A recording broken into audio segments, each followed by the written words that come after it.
Sa pag-usbong ng ating makabagong panahon, maraming mga storyteller ang lumilitaw pero kakaunti lang ang may kakayahang ipakita ang tunay na kwento ng pagkain, kultura at buhay sa Pilipinas. Isa sa mga nangunguna sa larangang ito si Erwan Yusa, ang utak sa likod ng FEATR. Si Erwan Yusaf ay hindi lamang isang content creator. Isa siyang chef, entrepreneur at storyteller.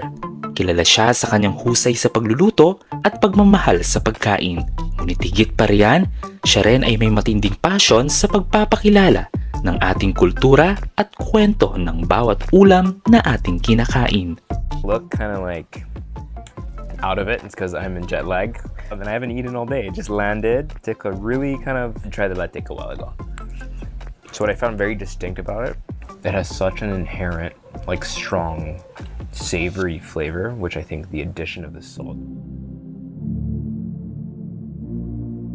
Mula sa pagiging isang personal food blog, lumawak ang vision ni Erwan kaya ipinanganak ang FEATR.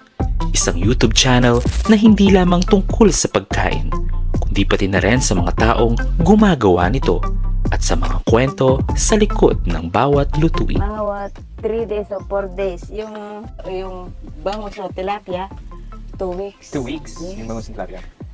Kasi pinapalambot pa yung inaalis pa yung tinik.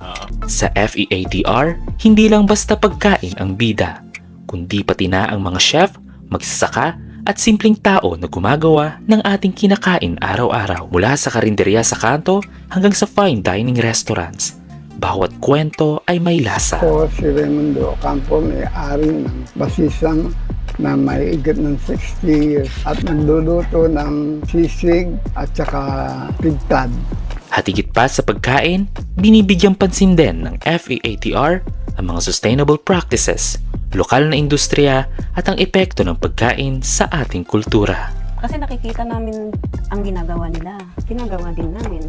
Kaming mga taga-slow food, lahat na ginagawa namin to lahat. Kailangang alamin namin.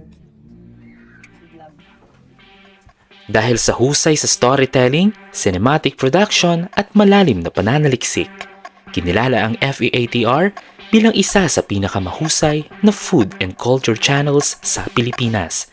Pero higit sa lahat, ito'y naging inspirasyon para sa mas maraming Pilipino na yakapin at ipagmalaki ang sariling kultura. Extensively throughout 2024, and we shot close to 190 long-form videos and 250 short-form videos that were posted on social media, raking up close to 100 million views across all our platforms. And thank you so much for being here for this journey. At sa patuloy na paglalakbay ni Erwan at ng FEATR, isang bagay ang sigurado, ang kwento ng pagkain ng Pilipino hindi kailanman mauubos.